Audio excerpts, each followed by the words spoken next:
Podcast. From Big Podcast World Headquarters in Nashville, Tennessee, it's Big Podcast Insider, the audio edition. I'm David Hooper.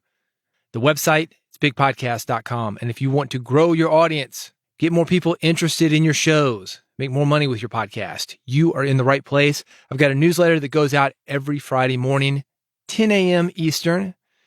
If you are not on the newsletter yet, newsletter.bigpodcast.com. That is where all the links of the things that I am discussing will be. We haven't figured out how to do this for me to talk about something and there to be a link right on your podcast player, because podcasting, you can get it any type of way. And I think that's one of the great things about it. I don't care what player you're using, what kind of phone you're using to stream this. If you're using a phone, I don't care if you're on a desktop. I don't care if you've got tin can and string. I'm glad you're here. I got a quick announcement before I get into this issue. I am working on a new book project, and I am looking for people to feature, people being podcasters, specifically people of color, women, trans people, gay people, diversity in podcasting. That is what I'm trying to showcase. Just because you fit into one of those demographics, that is not an automatic in. You have to have something going on. But if you do have something going on, you got a good story, and you're doing something that's related to what I'm writing about, I would love to use you as an example. You will be able to find out more information about this shortly in the newsletter. Again, newsletter.bigpodcast.com. I've talked a little bit about this on my Facebook account. You can look me up on Facebook or go to facebook.com/bigpodcaster. I think one of the big opportunities that we have as podcasters is that we can be diverse hosts with diverse topics, working with a diverse audience. That leads me to the first element of this audio edition of Big Podcast Insider. There's an article going around. You might have seen it. It's complaining. I don't know. Maybe it's not complaining, but it's talking about no-hit podcast. First of all, who cares? Let me say that. Don't let this stop you from doing what you do. Second of all, that's this dude's version of what a hit is. What is a hit? Of course, there are no hits when you're comparing apples to oranges. You cannot compare new media like podcasting to old school broadcast media like television or radio. The only reason that broadcast media has hits is because these outlets have a big ass antenna that forces their content on people, whether the people want it or not. And because those people don't care enough to either turn their televisions off and go do something like read a book or go online and search for what you're doing with your podcast, those shows become hits. Most people lead very boring lives. And I don't say that to be mean, but those are the type of people that hits go for. All these guys that make hit content are trying to do, and this is generalities, okay? I'm talking about the industry as a whole. They want to put something on the screen or otherwise in front of you that you're willing to tolerate and not turn off. It still counts whether you like it or whether you don't like it. As long as the TV is on and they can get those Nielsen ratings, they're getting credit for that, and they're able to sell advertising for it. Podcasts, because you have to search them out, it's not just piped into your home automatically. People have to really like podcasts. It is self-selecting. You had to search for this podcast. I don't know what you searched for. How to make a podcast, how to build a podcast, big podcast, whatever. You are here because podcasting is something that you are interested in. That is not the case on broadcast radio or broadcast television. I know, because I've got a broadcast radio show. We pipe that thing out every single week, and you're going to get it whether you like it or not. You could turn it off. I went on a blind date one time with a woman. She's asking me about myself, what I did. So I'm on the radio. I got a show about the music business. She goes, oh yeah, comes on Sunday night? I said, yeah. Yeah, I always turn it off because I don't like to hear people talk. I want to hear music. It's not for everybody, and good for her. But the fact is, she had heard about it because it was piped into her, whether she liked it or not. We as podcasters, by the way, we kind of get into this hit thing because we count downloads instead of people. If you've looked at your stats, you're like, ooh, downloads are up this month. Downloads are up this month. We're growing. You are thinking hit. You are not thinking connecting with a person. Connecting with people is different. Yeah, in theory, those downloads equal people. But the real way to be sure that somebody's consuming your content not just going for these Nielsen ratings of podcasts, which is pretty much the download statistics. Again, we don't know that somebody's actually listening to a podcast. They've just downloaded it. We don't know that it's not a bot that's downloaded it. It's almost like having a household with a television in it, and maybe the television is on, but nobody's watching it. I knew a woman, she used to leave her TV on all the time. So why do you do that? Oh, the cat likes it. Cat gets lonely. He likes television. It sounds ridiculous, but we've got these thoughts running through our head, and we think it belongs to animals. We think it belongs to download numbers. We think it belongs to whatever. And that the people consume our podcast, our listeners, are consuming in the same way that we do. Not the case. You are a podcaster. You care about podcasting more than most people. You probably listen to podcasts more than most people. Most people, let me take it back to what I said earlier. They lead very boring lives. They are just looking for something to pass the time. When it comes to hit shows, something that I mentioned that I think is worth talking about here, a lot of advertising is sold based on, we are in this many homes. We are on this cable system. 80 bajillion people have access to what it is that we are providing through this cable system. You may have cable, you may have satellite, or some kind of multi-channel selection of which you can pick one of those channels and watch it. But I want you to think about how you watch it.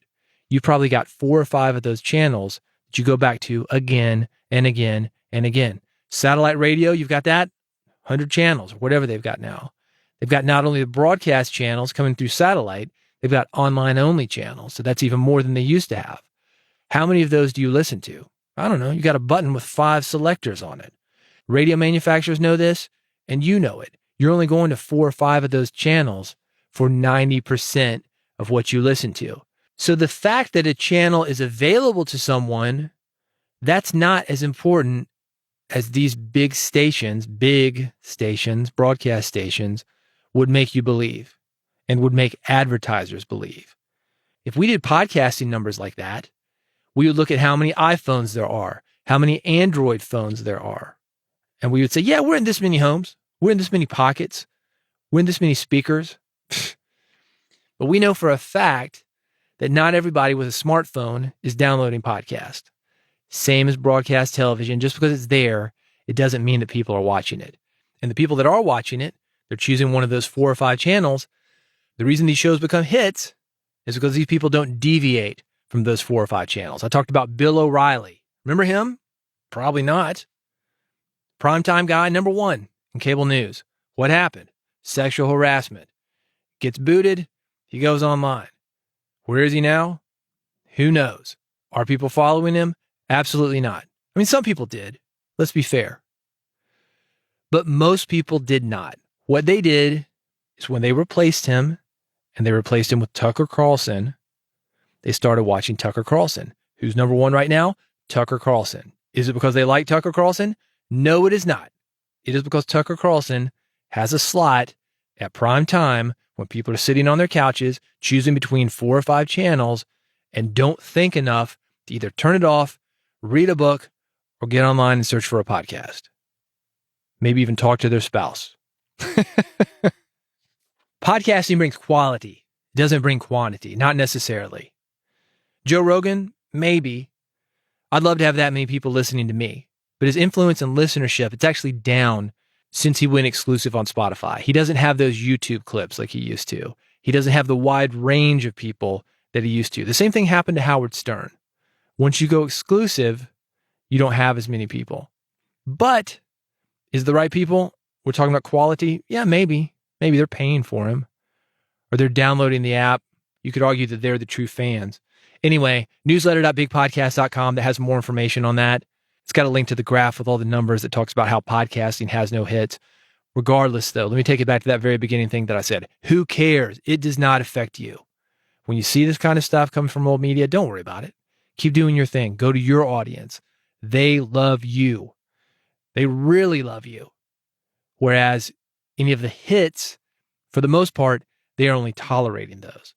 I've got a social media hack that will get more people to respond to your messages. It's a short and sweet Twitter thread. It'll take you about 3 to 5 minutes to read. It is important if you are doing outreach for your podcast via social media. It's about the header of your social media pages, Twitter, Instagram. I love Twitter.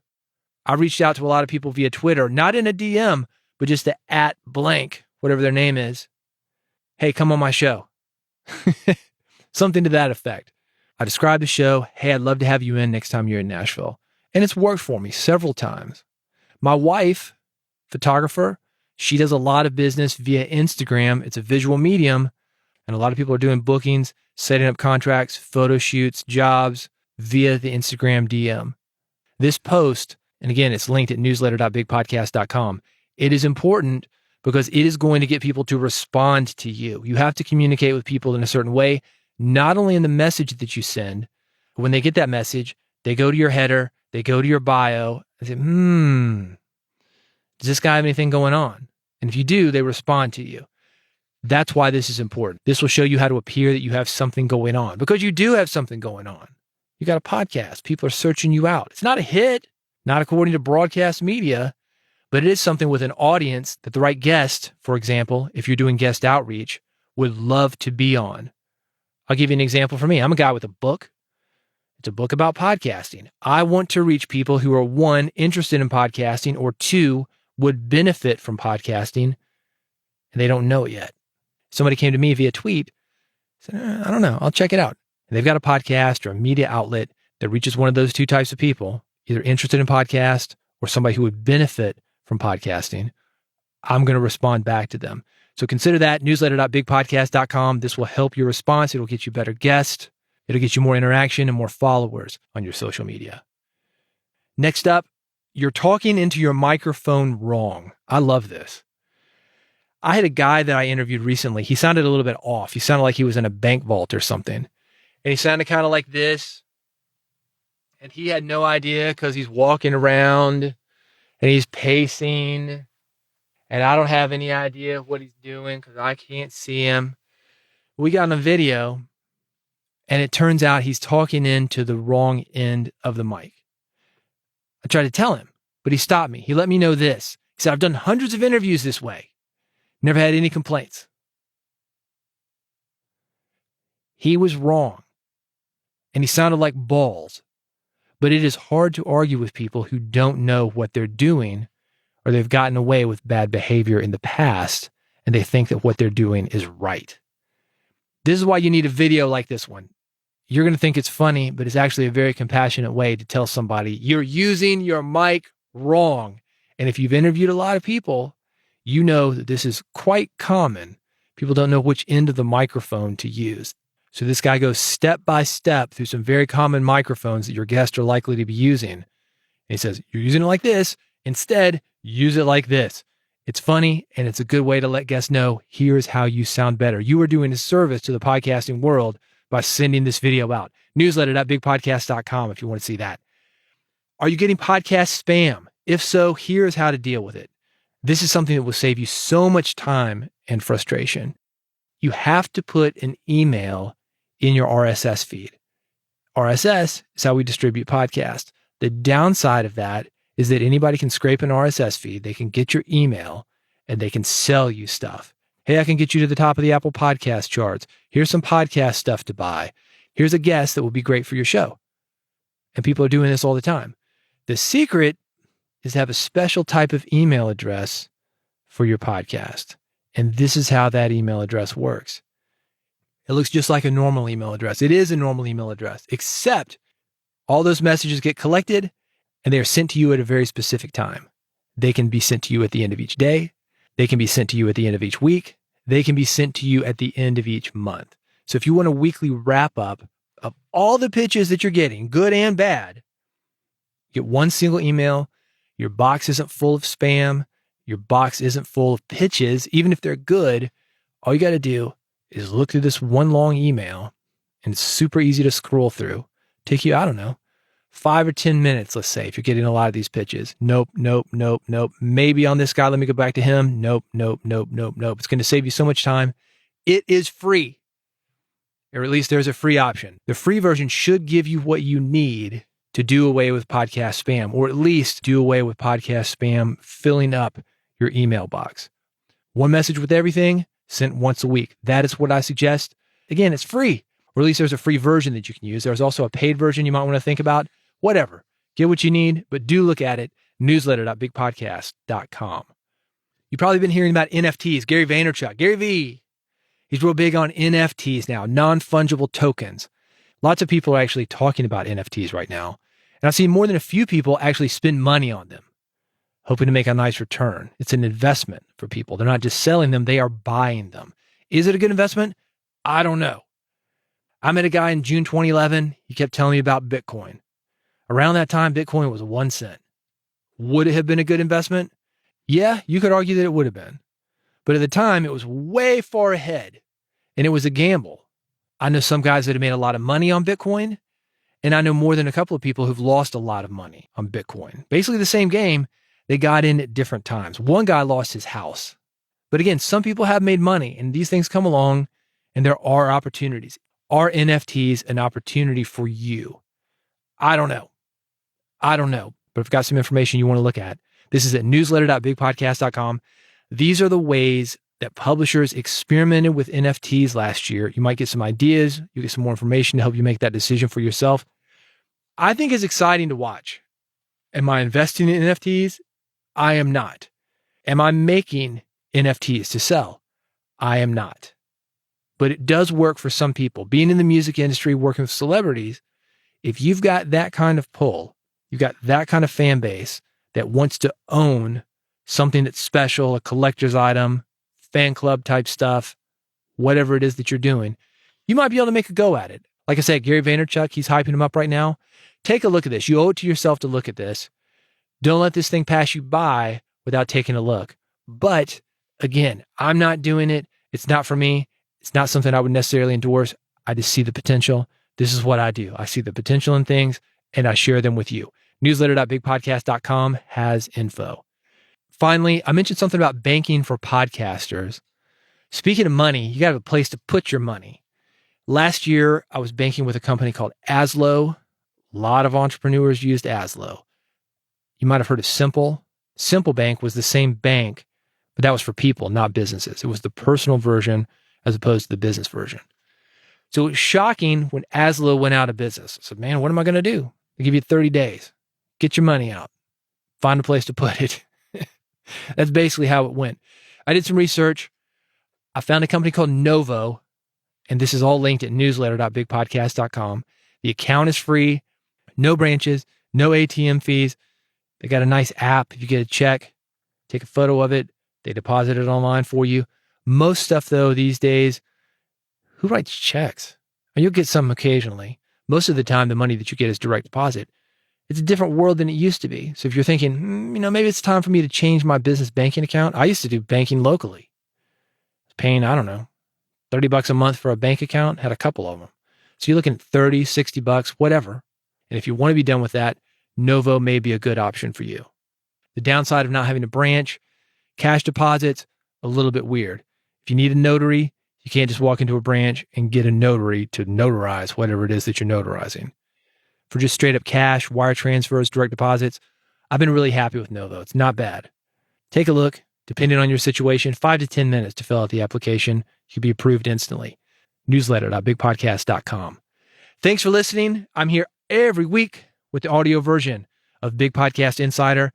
The email, same stuff, a little bit different. Newsletter.bigpodcast.com.